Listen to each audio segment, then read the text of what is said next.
To install the Seesaw app on Android, first tap on Play Store to open the Google Play Store.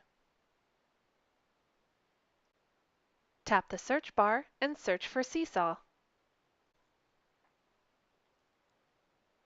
Seesaw, the Learning Journal app, is for teachers and students.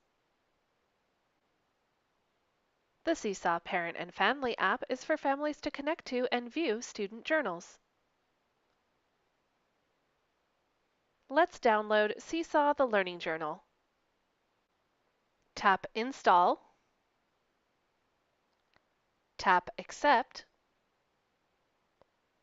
Seesaw will now download and install. This can take a minute or two. And that's all there is to it. Seesaw is now installed on your Android device.